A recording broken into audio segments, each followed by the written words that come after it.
por la memoria de los que ya no están,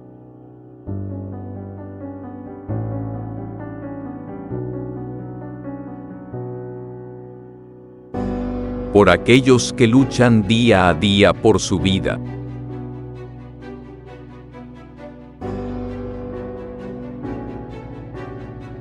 y por todos aquellos que luchan por la vida de los colombianos.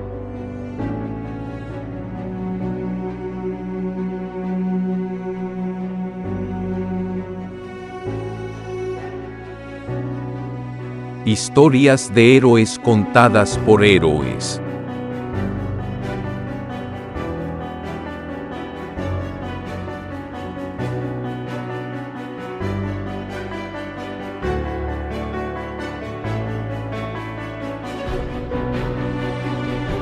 Historia de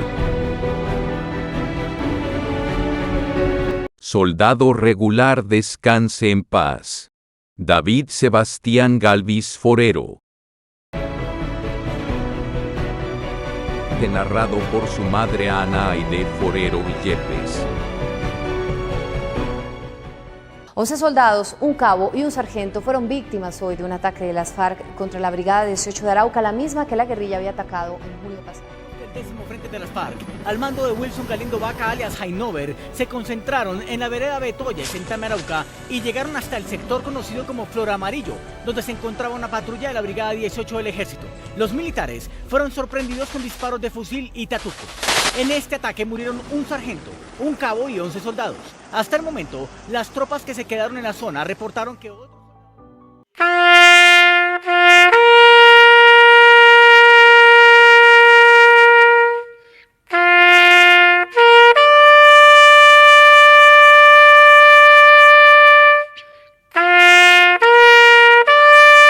Hay historias que la gente no quiere revivir, pero a veces es necesario.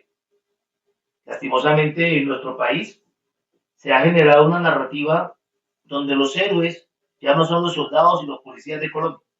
Ahora los héroes son los que antes nos atacaban, nos incendiaban, nos explotaban. ¿Cómo hacemos para que esa memoria no se pierda? Hablando con ustedes. Ustedes son la voz de nuestros héroes. Ustedes son los que tienen en su corazón la historia de unos colombianos que decidieron dar todo por la patria. ¿Cómo estás? Muy bien, gracias. ¿Con quién tengo el placer? Abajo nos presentaron muy por encimita, pero hoy quiero que tú me digas quién eres y por qué hoy quieres contar una historia. Bueno, mi nombre es Ana Aide Forero Yepes. Soy madre del soldado regular David Sebastián Galvis Forero, quien fue asesinado el 24 de agosto del 2013 en Tame, Arauca. ¿Quién era él? ¿Quién me puede decir hoy de tu hijo? ¿Cuántos Bueno, años tenía? 22 añitos únicamente. Él fue un chico alegre, con muchas aspiraciones. Quería estudiar, él era como muy amante a la vida, muy inquieto, le gustaba su fútbol y pues lamentablemente en una batida en el Portal del Sur, iba para su trabajo, lo cogieron allí y se lo llevaron directamente para Tame, Arauca. A prestar servicio. Sí, señor. ¿Quién era el niño? ¿Dónde lo criaste? Pues todos mis hijos, yo vivo acá en Soacha, acá en Compartir, vivo alrededor de 23 años y ellos han sido criados acá. ¿Cuántos hijos tienes? 6. Uy, pero duro. Tuve 6 hijos. Colocó un equipo de microfútbol completo. Sí, señor. De toda esta historia, ¿cómo fue él cuando era niño, joven? ¿Qué tipo de comportamiento tenía? ¿Cómo era contigo? Pues él era un niño muy cariñoso, muy apegado a mí porque él le lleva 9 años al menor, entonces fue un niño consentido. eh, Tenía pues en medio de todo, ¿qué le digo yo? De las necesidades que uno tiene, porque somos familias humildes. Vivíamos muy bien, éramos pues bien en medio de todo. Yo ya estaba separada del papá de mis hijos y pues llevamos una vida normal, tranquila. ¿Criando tú sola a él? Sí, señor, ¿Duro? bastante. Yo lo sé porque mi mamá crió 11. Difícil en esas épocas. Sí. Cuando hacen la batida y se lo llevan, ¿qué pensaste tú? En ese tiempo yo estaba demasiado enferma, ya tenía quebrantos de salud y eh, por medio trabajaba con mi hijo mayor. Lamentablemente, pues de aquí hacia Bogotá el transporte es muy complejo, sobre todo en las horas pico y pues por rapidez, Edwin ha sido una persona que ha sido muy puntual en sus horarios y no lo esperó. Edwin es tu hijo mayor. Sí. Ahorita vamos a hablar con él.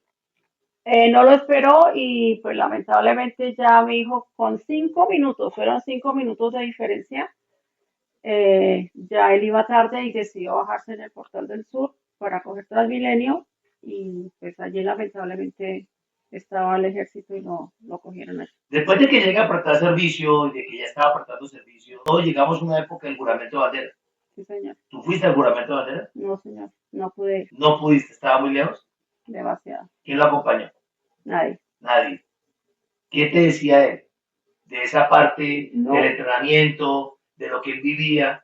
Pues, ¿qué le digo yo? Él en medio de todo pues fue consciente de que nosotros no nos podíamos transportar hasta allá y pues lo asumió, ¿no? Creo que fueron muy pocas las personas que fueron. Primero por el sitio donde ellos estaban, porque Arauca es un sitio supremamente Peligroso. peligroso. Ya cuando él estuvo de regreso, pues ya pudimos compartir. Él me decía, él murió el 24, en esos días antecitos, un mes antes hubo otro ataque. Sí, el que hubo en junio. Sí, señor, el 20 de junio. Y pues claro, uno se pega al techo porque escucha esas noticias y me dijo, me llamó y me dijo, madre, tranquila, yo estoy bien. Y despuesito, como 15 días después, me llamó, nosotros hablábamos todos los días y me dice, madre, yo no estoy preparado si llega a pasar algo.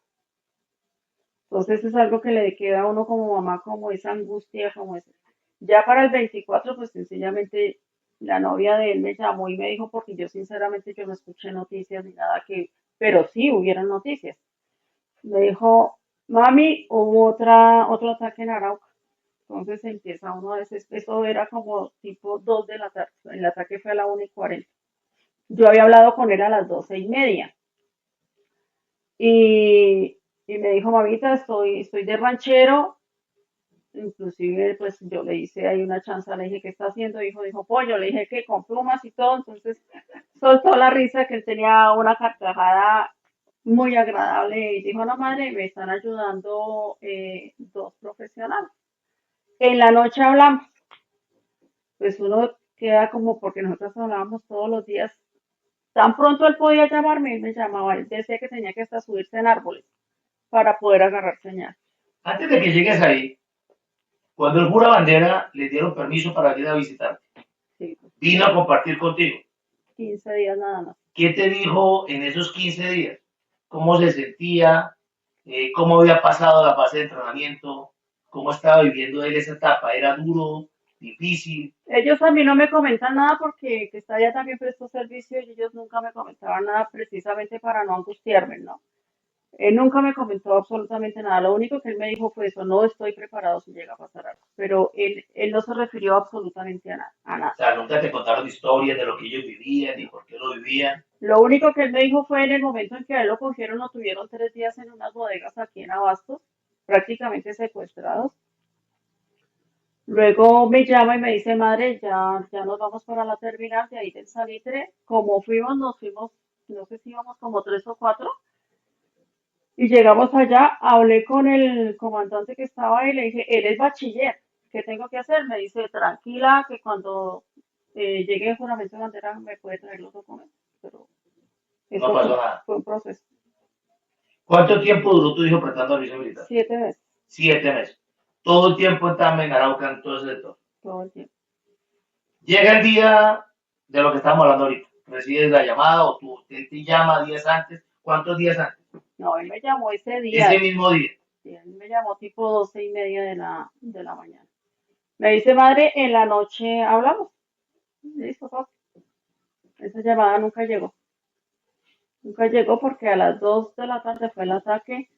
Yo empecé a marcarle y márquele y márquele y no, y entonces empieza uno a desesperarse. A las 8 de la noche me llama el capellán. Me dice, hablo con la señora Edith, le dije, no señor, está equivocado. Me dice, es que habla el capellán de Tami Arauca. Entonces yo dije, ¿qué pasa? Porque yo ya sabía la noticia de que había habido un ataque. Dijo, su hijo murió en combate. Entonces es un choque fuertísimo, uno no sabe qué hacer en ese momento. Yo me enloquecí, salí corriendo. Es una historia que hoy en día, al ponerme a pensar, uno dice, Dios mío, una noticia de esta lo desequilibra a uno totalmente, totalmente. Uno no tiene piso para una razón así. ¿Qué pasó ese día? ¿Cuántos fueron las personas que fallecieron en ese enfrentamiento? 14 con mi hijo. Habían 10 soldados regulares, 2 profesionales y 2 suboficiales. Cuando pasa todo esto, tú entras en shock, empiezas a mirar y a detallar muchas cosas. En tu corazón, ¿qué pensabas? Un día, 2 días después, o cuando recibiste el cuerpo, ¿qué pensamiento tenías? Pues bueno, uno entra como en una fase de que como que uno no razona, vive uno como hipnotizado. Lamentablemente, pues a mí fue la única que me dieron la noticia porque el único número telefónico que había ya era el mío y pues todo era, en mi teléfono nunca dejó de sonar y eso es desesperante. Tanto abogados como señora, ¿dónde va a velar y dónde va a enterrar a su hijo? Que para mí eso fue terrible. A mí nunca me dijeron su hijo tiene un sitio allá en La Paz, que era lo menos. No lo pude lograr porque nunca me lo dijeron, pues ya a la hora de tener donde enterrarlo, pues dije, no, pues hablé con mis hijos y les dije, no, pues dejémoslo aquí en Campos de Cristo, que es lo más cerca para nosotros. Lo velamos en Soacha. Y pues yo duré 3 años sumida en un dolor terrible, en una pena moral horrible, horrible. ¿Cómo Entonces, saliste entonces? a través de la fundación ¿Qué fundación es? Color y Esperanza por Nuestros Héroes. ¿Qué hace la Fundación de Color y Esperanza? Bueno, es una fundación donde somos madres y viudas de soldados caídos, madres que todavía no han salido de su dolor, a pesar de que llevan muchos años, unas llevan 18 o 20 años, y ni siquiera pueden ver la foto de su hijo porque, entonces, ¿qué es la idea de nosotras? Ayudar a estas mujeres por medio de talleres aquí, pues inicialmente aquí está funcionando, tenemos como sede acá la fundación. Aquí se hacen talleres de fotobordado, muñequería, todo lo que sean talleres, con nuestras propias uñas, porque no tenemos recursos de ninguna entidad. Entonces, pues, pasamos ratos agradables, lloramos, reímos, nos contamos nuestras historias y poco a poco a través de todos estos trabajos, hicimos un trabajo de fotobordado muy hermoso y ellas, si viera usted con qué cuidadito ellas cogían esas hebras y tejían. Era tejer, ¿Crochet no, o bordado? bordado. Ah, bueno. A ver, ¿cómo hace uno para pasar de ser una persona llena de dolor a convertirse en una heroína que está ayudando a otros a superar esa pena, ese dolor, que solamente ustedes como madre pueden entender? Pues como usted lo está diciendo, solamente nosotras como madres sufrimos este dolor. No lo sufre igual una viuda, porque el dolor de una viuda es diferente al de la madre. Es diferente al del padre y es diferente al de los hermanos. Ese dolor, se dice que cuando los hijos nacen se corta el cordón umbilical, pero eso es falso, porque ese dolor lo llevamos acá, en nuestro vientre. No lo llevamos aquí, sino en nuestro vientre. Entonces es algo que vive unido por toda la vida. Yo pienso, yo tengo, a Dios gracias, todavía tengo yo a mi madre, pero pienso yo que cuando muere la madre es igual, ¿no? Por ese cordón umbilical. Entonces, pues, es ayudarles a estas mujeres por medio porque nosotras no tuvimos ayuda psicosocial, ninguna. Es que esos programas antes no funcionaban ni se tenían. Ahora es que se está estructurando para tener sus apoyos sociales para las familias y para los demás. Pues, créanme, sargento, que no, no estoy enterada, porque la ayuda de nosotros fuimos como nosotras mismas, hicimos terapia. Ya le digo, con todos esos trabajos es una terapia. Sí, lastimosamente nuestras fuerzas militares muchas veces no tiene esa adaptación para poder ayudar a la gente con el duelo, con las terapias y demás. Sé y soy consciente de que en muchos casos no funcionan los procesos, pero también sé que se están armando nuevos contextos, tenemos unos trabajos distintos y a través de las direcciones de familia, de bienestar, pues se están acercando un poquitico más a las madres, a las viudas, a los hijos para tratar de ayudar. De todo el contexto que tú has vivido, dime las dos experiencias más raras que hayas tenido. Me contabas ahorita que estuviste en una reunión donde te llegó Timochenko y te llegó la niña Sandra. ¿Qué pasó ese día? Pues el choque fue muy fuerte. Yo no, ¿En qué contexto estabas? Colócanos más o menos en la forma, ¿por qué estabas tú ahí? ¿Por qué llegan ellos? bueno, esto era unos cursos que estaba haciendo la doctora Berta Fríes, que ella es víctima del Club del Nogal, también por la FARC, y ella se ha dedicado a trabajar todo lo que es paz y reconciliación. Trabajos espectaculares, muy buenos, pero el choque, sobre todo para mí, por eso ella me llama a todas las reuniones que ella tiene eso como referencia, porque el choque mío fue muy fuerte. En ese momento yo entré en un llanto que yo no lo podía Cuando parar. viste a quién, A Timochenko, y él te saludó, no, o estaba en la tarima. no, había aquí como una especie de U, mesas así en el, nosotros estábamos en los laterales y él llegó, se sintió con toda su cometida acá al frente y saludó normalmente, ahí habían militares y pues ellos decían, no, es que le vamos a tirar las prótesis ahí al centro, lo vamos a, bueno, a insultar, le vamos a decir de todo. Entonces, pues ya la doctora supo cómo manejar un poquito eso porque sí se sintió nerviosa. Pero el choque, no sé por qué las otras madres no tuvieron ese O choque. sea, tú te pusiste a llorar. Inconsolable, yo no podía hablar, yo no podía parar de llorar, no podía.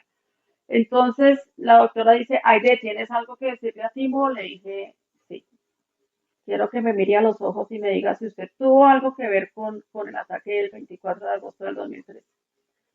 El hombre agachó la cabeza y se salió. No te contestó. No me pudo contestar. Eso demuestra que ellos ni siquiera se han tomado la molestia de reconocer todos los actos terroristas que hicieron. De las experiencias lindas que has tenido de todo este proceso, porque uno siempre aprende del dolor. Mi mamá dice, siempre me ha dicho, que no importa qué tan duro sea el garrotazo, uno a la final termina sobándose, se levanta y hasta se ríe de la caída. De todo lo que has vivido, ¿qué es lo que más te ha gustado? O sea, ¿qué es lo que más resaltas en todo este proceso de duelo? Cosas que te hayan dado algún tipo de alegría, que yo sé que no es igual, pero algún tipo de alegría, alguna cosa que te llene nuevamente el corazón. Bueno, yo quiero ser clara en algo, pues el dolor nunca se va.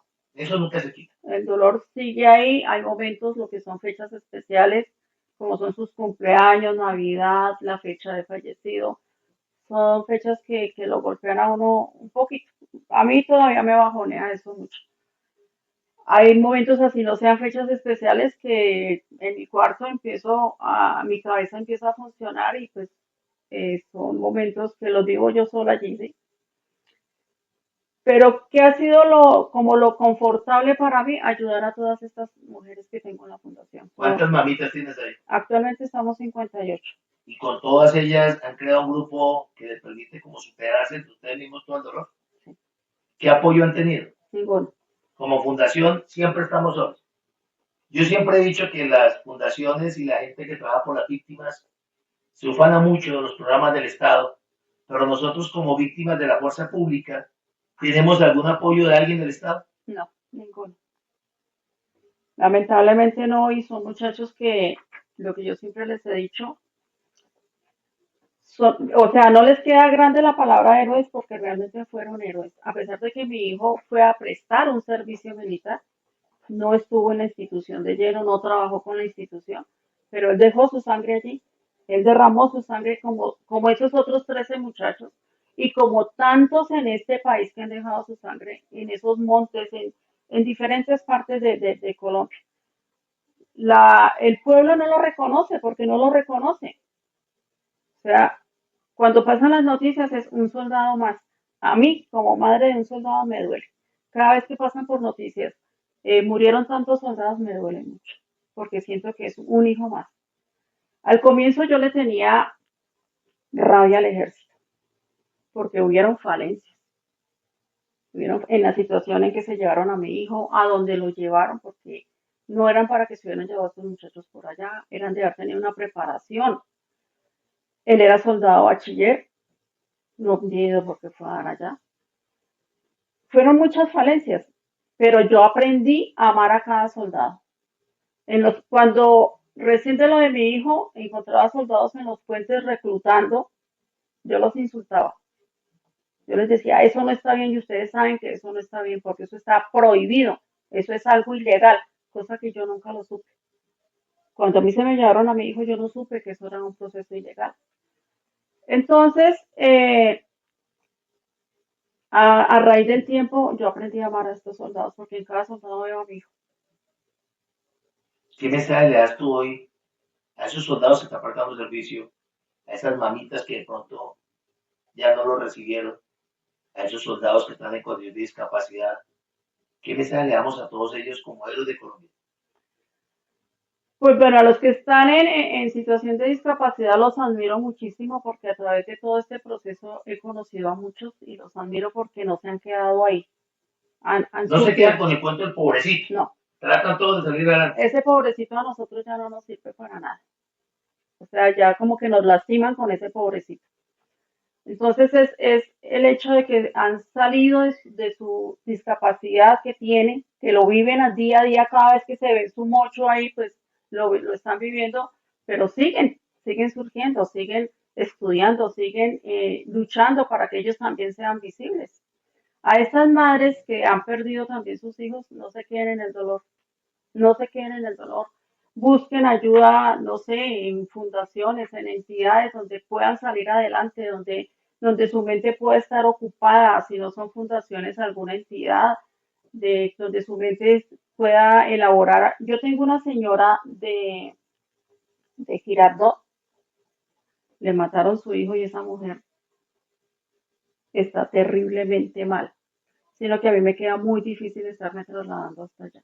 Está dentro de la fundación, pero ella su dolor, ella no ha tenido ayuda psicosocial, absolutamente nada, ella quedó sin pensión. La mayoría de las señoras que yo tengo en la fundación están sin pensión y no quedaron reconocidas como víctimas, porque uno los pasaron por accidente, bueno, en diferentes situaciones.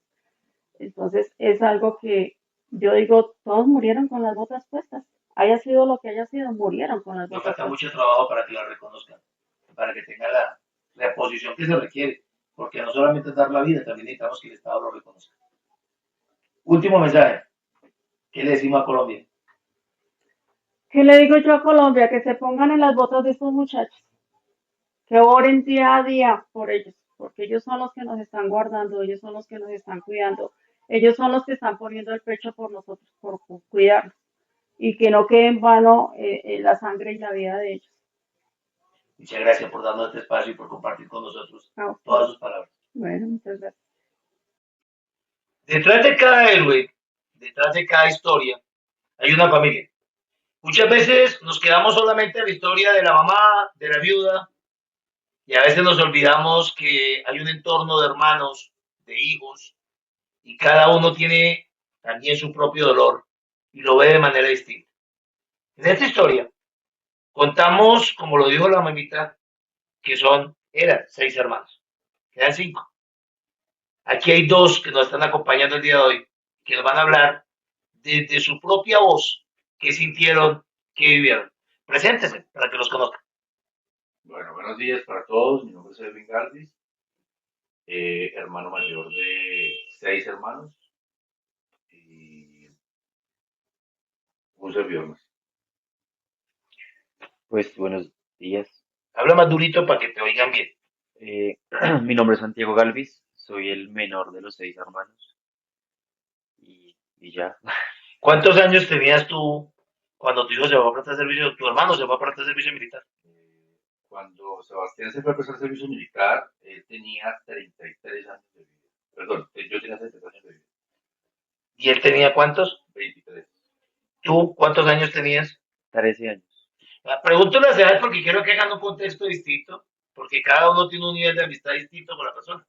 A medida que cambian las edades, la interacción de un hermano con otro es totalmente diferente. ¿Cómo era tu relación con tu hermano? Bueno, con en realidad con mis hermanos siempre hemos velado porque la relación sea óptima, siempre. Pero si hablamos puntualmente de la relación que yo tenía con Sebastián, éramos como esas almas gemelas que dicen por ahí en los cuentos. Éramos almas gemelas, a pesar de que teníamos un rango de edad completamente diferente. Con él nos contábamos todo. Con él nos contábamos todo, hablábamos mucho, compartíamos bastante. Me imagino que te decía cosas a ti que no le decía a tu mamá. Probable. ¿Te contaba cómo le iba en el servicio militar? No, ¿O era muy parco en esa parte? pues realmente yo bregué a que de una forma constante, así no fuese todos los días, tuviésemos comunicación con él. Yo le preguntaba de cosas normales, como cuáles. Desayunó, almorzó, comió, cómo se siente, si está enfermo, toma su medicamento, cosas muy normales. Si yo le preguntaba algo del ejército, él no. ¿Era parco? O sea, él como si no hubiese escuchado. Para los que no saben, la mayoría de los militares somos así. Cuando preguntan algo de la fuerza militar en la familia, estamos, no, tranquilo, todo está bien, eso es normal. Entonces, realmente con el tema del proceso en ese entonces, él no, era muy reservado. Y había cosas que yo le preguntaba en dos oportunidades. Me dice, Flaquito, no puedo hablar. O sea, ¿Cómo era la relación tuya con tu hermano? Tú Pues eras más chiquitico. sí, claro, yo tenía pues 13 años. Él, más que, pues él para mí era como un ejemplo. Sí, era como un ejemplo, era muy juicioso. Se la pasaba hablándome, yo practicaba deporte, él pues me apoyaba en eso, pero no había esa confianza como, como concreta entre hombres por mi edad. Entonces pues yo no le preguntaba que cómo era la vida ya, sino cómo estaba y así le preguntaba pues por mis cosas, pero pues de niño. Sí, entonces pues no era tan concreta la relación. Era bonita, pero no era tan madura, por decirlo así. ¿Qué es lo que más recuerdas de tu hermano? la forma como se reía. ¿Te encantaba verlo reír? ¿Qué lo hacía reír? Él por cualquier cosa reía. Era de buen humor. Era muy noble. ¿Y tú tan chiqui? ¿Qué recordar? ¿Qué es lo que más recuerdas de tu hermano? El deporte, el deporte, yo jugaba mucho con él. ¿Qué jugaban? Fútbol. ¿Si era bueno? Él tapaba muy bien y yo pues sí, juego bien. Ah, bueno, él era los vídeos, yo también soy arquero. Cuando pasa todo este proceso y ustedes se enteran de la muerte de su hermano, ¿qué pasó? Su mamá entró en shock. ¿Ustedes cómo hicieron? ¿Qué hicieron para poder sobrellevar todo esto? Bueno, pues realmente, Sobre todo tú, que eres el mayor. realmente, cuando habían días que yo no hablaba con mi hermano, yo le preguntaba a mi mamá qué pasaba con Sebastián, que no hemos podido hablar con él. Y ella me decía, no, está bien. Bueno. Sábado 24 de agosto del año 2013. Yo estaba trabajando, estaba en la oficina. Y él me llamó, yo vi la llamada, y yo dije, ahorita lo llamo. Me embolaté, no, ya no hice la llamada, se me olvidó. En ese entonces, pues yo tenía mi hogar, la mamá de mis hijos, y no estamos en un buen proceso. Llegué a mi casa, me recosté, almorcé y me recosté. Yo me había quitado unos tenis blancos y tenía unas medias blancas. Eh, Cuando, como a las 8 de la noche, recibí yo una llamada de mi mamá. Yo estaba entre dormido. Y me dijeron, me dijo mi mamá desesperada, yo casi no la entendía. Me dijo, Edwin mataron a Sebastián. Entonces, mi reacción fue salir corriendo. ¿Ya? Nosotros vivíamos aquí atrás. Yo vivía como a unas 4 cuadras. Y yo salí corriendo. Las piernas me flaqueaban. Yo en su momento sentía que no podía ni caminar ni respirar. Y llegué y fue terrible. Ver a mi mamá destrozada. Yo recuerdo que le quité el teléfono a mi mamá y llamé de donde llamaron. Me dijeron, sí, confirmado, su hermano está fallecido, muerto en combate. Empezó a llegar la gente, reacción de mis hermanos. Fue duro.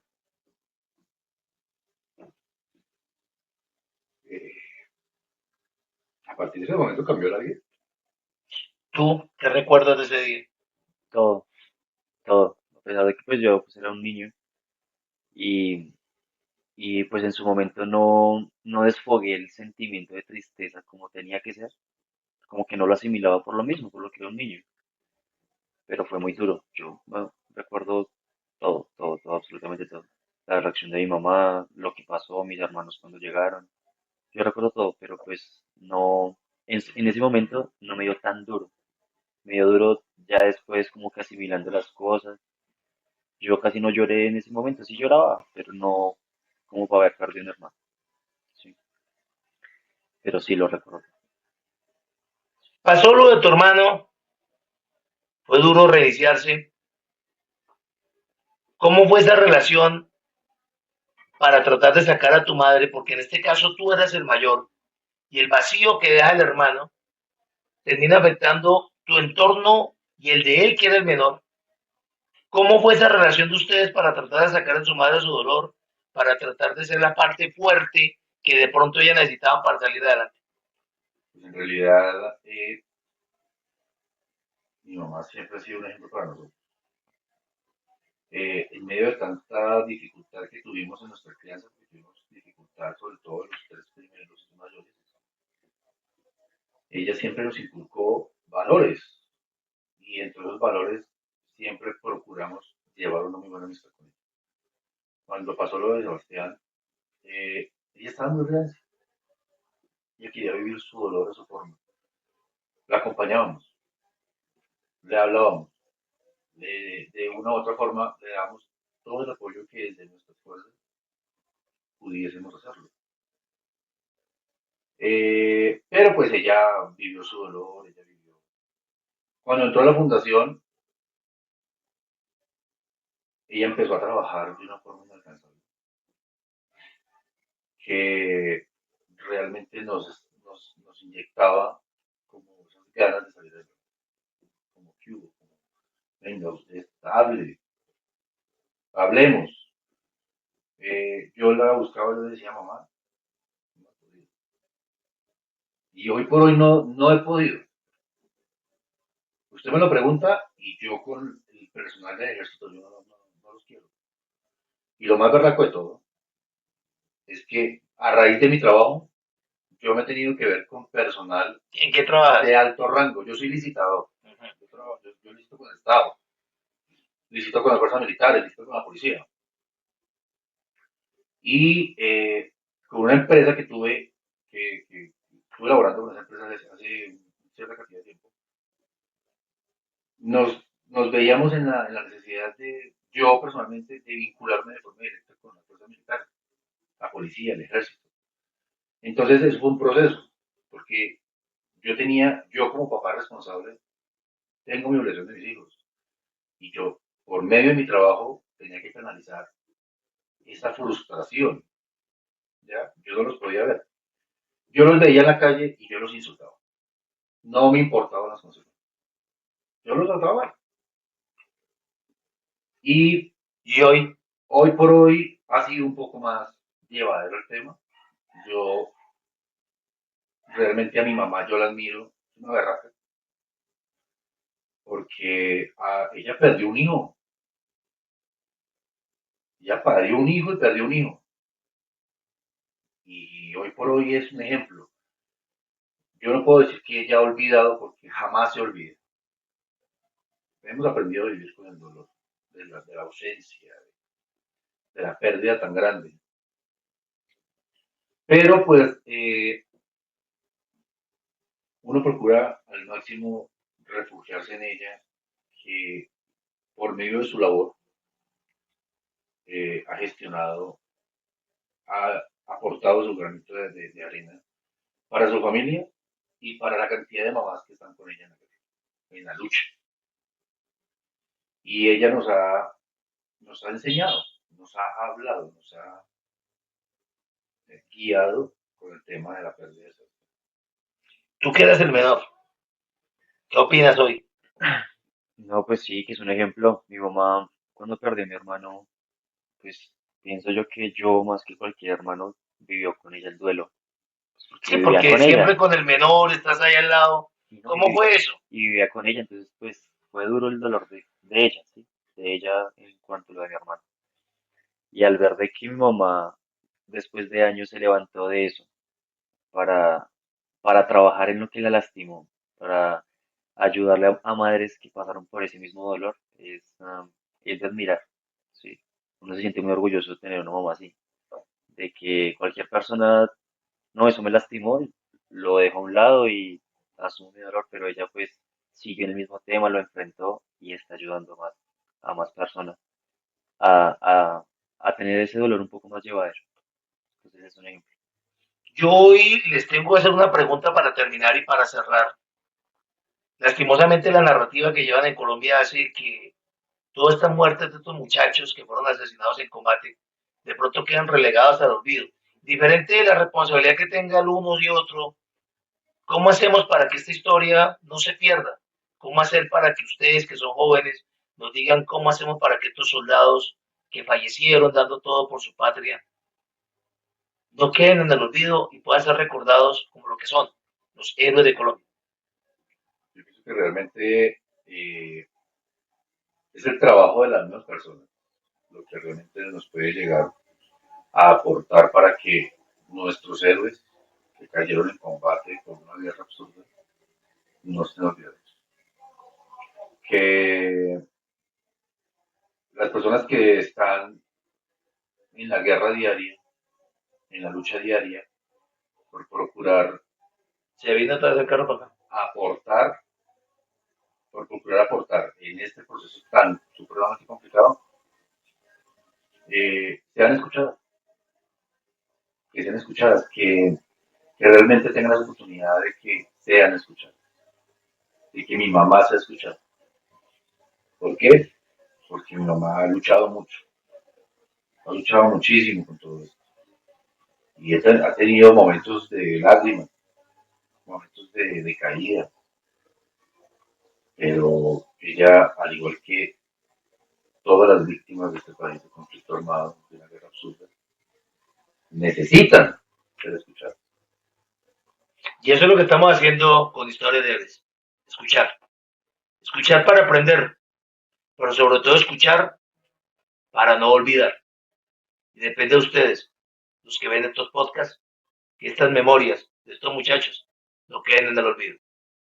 En Arauca fue abatido por el ejército el guerrillero del Frente Décimo de las FARC, Wilson Galindo Vaca, alias Jainover, quien es señalado de haber acabado con la vida de al menos 85 militares. Fue muerto en desarrollo de operaciones militares alias Hanover, donde fueron asesinados 16 militares y posteriormente en la acción llevada a cabo en agosto de este mismo año, donde fueron asesinados también 14 militares.